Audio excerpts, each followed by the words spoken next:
Dziś jestem w Gdyni, a to oznacza, że będziemy zwiedzać sieć gdyńskich trolejbusów. Zapraszam do oglądania.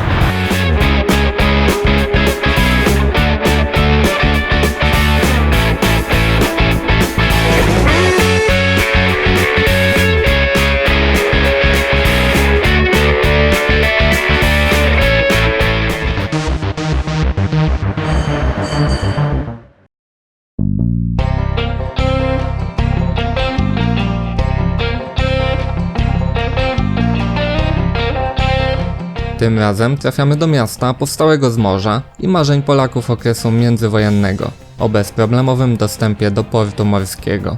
Gdynia, prawa miejskie, ma zaledwie od 90 lat, a w tym czasie zdążyła się zmienić z wioski rybackiej w miasto zamieszkiwane przez 250 tysięcy ludzi. Początkowo komunikacja w mieście opierała się na autobusach, a do uruchomienia trolejbusów przyczyniły się dopiero braki dostaw paliwa w 1943 roku, wstrzymujące ruch autobusów. Uruchamianie sieci było w tamtym czasie popularne. Zrobiono tak też w Gorzowie Wielkopolskim, Legnicy, Olsztynie i Wałbrzychu, jednak tylko sieć w Gdyni przetrwała do dziś, pozostając jedną z 3 działających sieci trolejbusowych w Polsce i zarazem najstarszą z nich. Sieć ta również jako jedyna obsługuje 2 miasta. No to szelki w górę i ruszamy w drogę.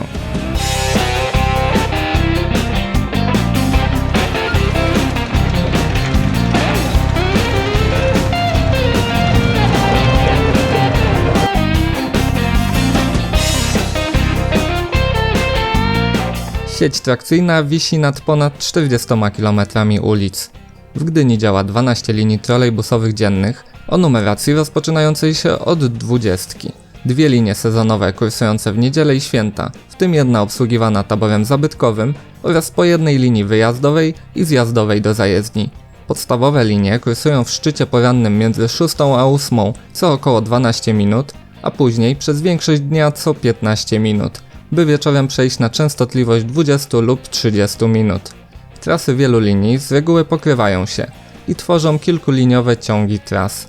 Linie numer 21 i 31 dojeżdżające do Sopotu kursują rzadziej, bo co pół godziny i co dziwne, nie są zsynchronizowane w 15-minutowy takt.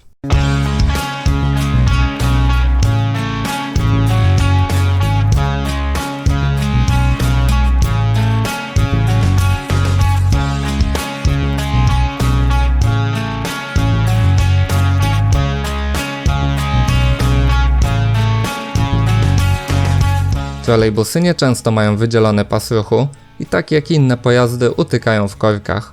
Ja doświadczyłem tego w szczycie popołudniowym na ulicy Morskiej w kierunku Rumi, jadąc od dworca głównego. Pomocny jest buspas na tej ulicy przed estakadą Kwiatkowskiego, choć nie rozwiązuje on całego problemu zatorów. Nie pomaga tu też przekrój drogi, który na wielu odcinkach między skrzyżowaniami często składa się tylko z 2 pasów ruchu w jednym kierunku, utrudniając wyznaczenie buspasa bez drastycznych zmian dla reszty pojazdów. W ostatnich latach utworzono jeszcze buspasy na fragmentach innych ulic Władysława IV, Kieleckiej czy estakadzie Kwiatkowskiego, jednak rozwiązania te wspomagają ruch poruszających się tam autobusów. Kolejny buspas na wspomnianej już ulicy Morskiej owszem jest rozważany, ale jak na razie jest mowa o kilometrowym odcinku w kierunku centrum.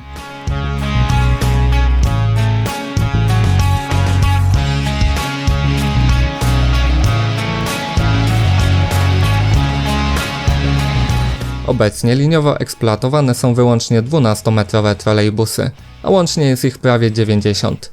Około 2/3 taboru stanowią Solarisy Trolino 3 generacji, a pozostałe pojazdy to Mercedesy serii O405 i O530 Citaro, przerobione z autobusów spalinowych. Na trolejbusy przerobione zostały też 3 Solarisy Urbino, odkupione od przewoźników z Gdyni i Tychów. Są też 4 pojazdy zabytkowe: Ziu-9, Saurer, Jelcz i Skoda. Może jeszcze kiedyś będzie okazja przejechać się którymś z tych pojazdów. Przed Solarisami w taborze dominowały Jelcze, a także można było spotkać w ruchu przegubowe trolejbusy marki Ikarus.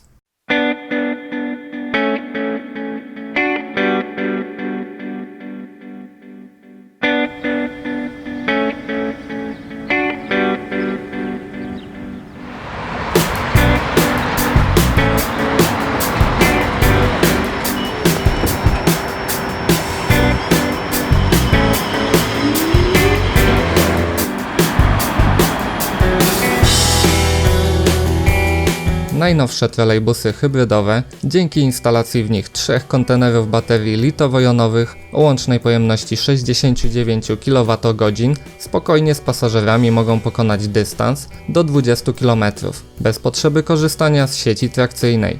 Jest to przydatne np. w czasie nagłych zmian tras, remontów dróg, czy w obszarach, gdzie z jakichś względów nie chcemy rozwieszać sieci trakcyjnej, np. na reprezentacyjnych ulicach miast.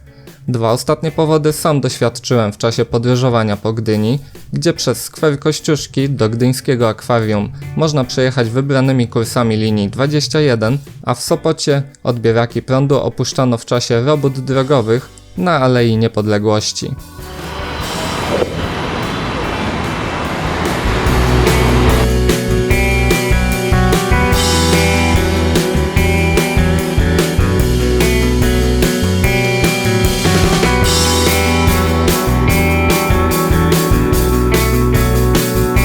Od pierwszego Trollino dla Gdyni rozpoczęła się przygoda Solarisa z pojazdami na prąd. Prototypowy trolejbus o numerze 3001 w 2001 roku trafił do miasta, rozpoczynając erę w pełni niskopodłogowych trolejbusów. W pojeździe wykorzystano układ napędowy, wcześniej zastosowany też w Jelczach.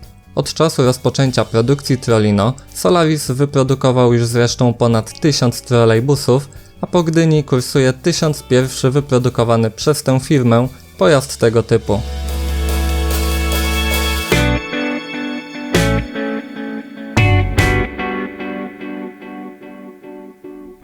Wszystkie trolejbusowe kursy zjazdowe do zajezdni oznaczone są numerem linii 710. Linia ta ma kilka pętli początkowych i w efekcie 10 możliwych tras przejazdu, ale jednoznacznie określa krańcówkę umieszczoną tuż przy zajezdni. Podobnie oznaczone są kursy wyjazdowe w kierunku stoczni Gdynia, ale numerem 723. Za organizację transportu w Gdyni odpowiada Zarząd Komunikacji Miejskiej. Łącznie w sieci działa aż 7 przewoźników, jednym z nich jest rzecz jasna Przedsiębiorstwo Komunikacji Trolejbusowej. Oprócz linii trolejbusowych w sieci działają 82 linie autobusowe różnego typu. Zwykłe 2- lub 3-cyfrowe, nocne numeryczne poprzedzone literą N, pospieszne oznaczane tylko literami oraz specjalne 4A i 4F, łączące m.in. Dworzec Główny z portem lotniczym w Gdańsku i terminalem promowym w Gdyni, a 31 autobusów zamiast olejem napędowym zasilanych jest sprężonym gazem ziemnym CNG.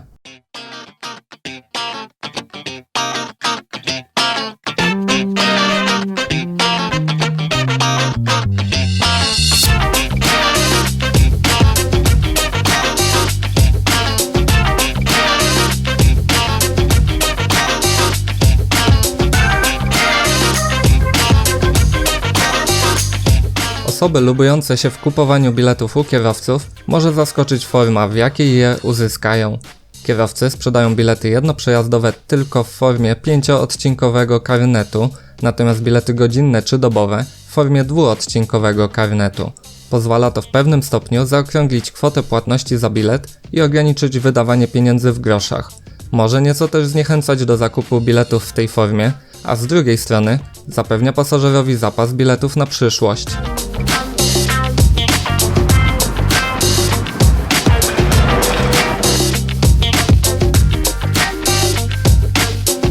Niedaleko centrum Gdyni wybudowano kolej linowo-terenową, na punkt widokowy na Kamiennej Górze.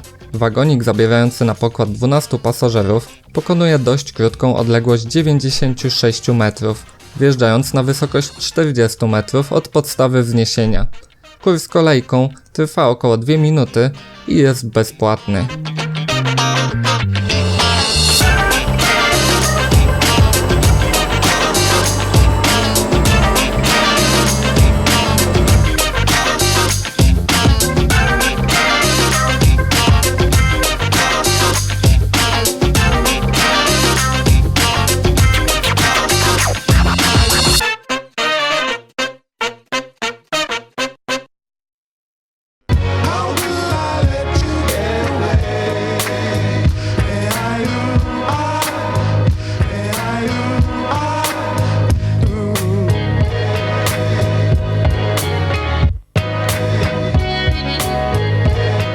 1931 roku w Gdyni otwarto dworzec morski. Kiedyś odprawiano stąd polskie transatlantyki podróżujące w kierunku Nowego Jorku lub Ameryki Południowej. Teraz w budynku dworca urządzono Muzeum Emigracji, a przy nabrzeżach holenderskim i francuskim, zlokalizowanych po obu stronach dworca, zawijają duże wycieczkowce. W czasie mojej wizyty przy nabrzeżu cumował Emerald Princess, jeden z największych wycieczkowców odwiedzających w tym roku port w Gdyni. Statek ma prawie 290 metrów długości, 15 pokładów pasażerskich i łącznie może zabrać 3080 pasażerów na pokład oraz 1200 członków załogi.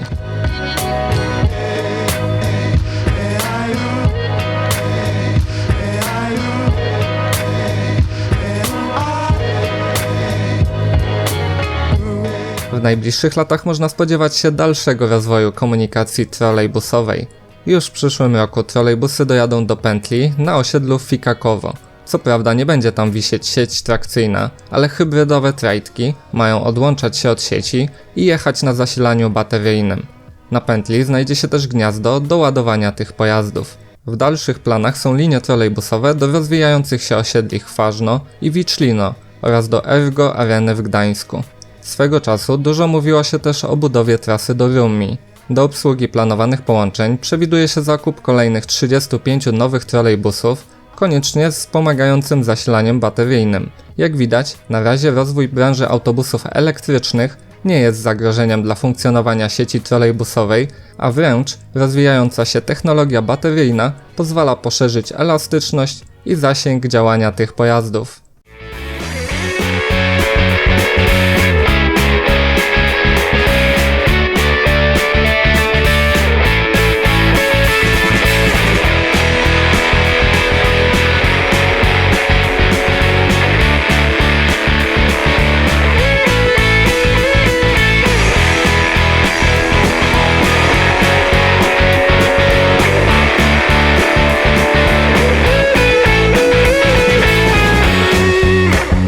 Zakończyliśmy zwiedzanie trójmiejskich sieci komunikacyjnych, a skoro już jesteśmy w tematyce pojazdów elektrycznych, to proponuję Wam drugą serię pytań i odpowiedzi, ale tym razem ukierunkowaną na temat autobusów elektrycznych. Także pytania możecie zadawać w komentarzach, a tymczasem dzięki wielkie za uwagę i do zobaczenia następnym razem.